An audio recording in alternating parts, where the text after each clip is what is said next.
Going over the second stage of labor, it is particular about how the baby passes through the maternal pelvis, depending on the three P's.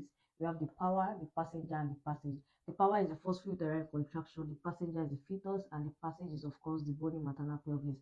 So, factors that determine how easy the passage is: number one, we have the fetal size. The fetal size is the critical factor, which is the head.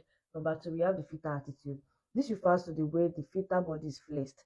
That is, the chin of the fetus will rest on the chest with a rounded back and a flexed arm and a flexed leg.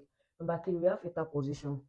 The fetal position is the smallest diameter, which is the suboccipital pragmatic of 9.5 centimeter. So it is this 9.5 centimeter that will present at the pelvic inlet. So a large fetus or a fetus that is not completely flexed, we have difficulty passing through the maternal passage. Number four, we have the fetal line. This describes how the fetus is positioned in the uterus. So a longitudinal line is the ideal one. A longitudinal line, this is when the baby is lying like this. It is the ideal one. So this is when the long axis of the fetus, which is the spine, lies on the maternal long axis, which is also the spine. Then we also have transverse line. Transverse is like this. So the long axis is perpendicular to the mom's spine. Then we also have oblique.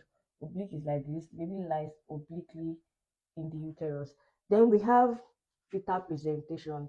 Fetal presentation, this refers to the first fetal part called the presenting part, which go down into the pelvic inlet. So cephalic is the first type, that is the head, and the most common type is the vertex. Then we also have breech, which means that the head of the baby is up and the bottom is down. This is the head of the baby. The head of the baby will be up, then the bottom or the feet is going to be down. So that means the presenting part of the baby is the buttock or the feet, or let's say the knee. So to make it through the passage, the fetus makes several position changes called mechanism of labor. I'm sorry I don't have a diagram to describe or explain, but if you are familiar with the pelvic bone, you will know what I'm talking about. So the first one is engagement. So what happens here is the baby head descends into the pelvic inlet down to the ischial spine. Then we have descent. This is the downward movement of the fetus also into the pelvic inlet. Number three, we have flexion.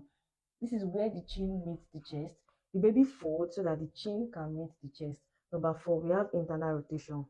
In internal rotation, the fetus rotates its shoulder to 45 degrees so that the widest part of the shoulder are in line with the widest part of the pelvic inlet. Number five, we have extension. So what happens here is that the fetal head change from flexion to extension, and the baby head extend to pass through the vaginal opening. Number six, we have restitution. The head rotates that the shoulder can pass. So what happens here is it occurs after delivery of the head, where the head externally rotates so that the shoulder can pass through the pelvic inlet under the symphysis pubis. Number seven, we have expulsion. This is where the rest of the body passes through the symphysis pubis, that is, the anterior, the posterior shoulder, and the rest of the body passes through the symphysis pubis.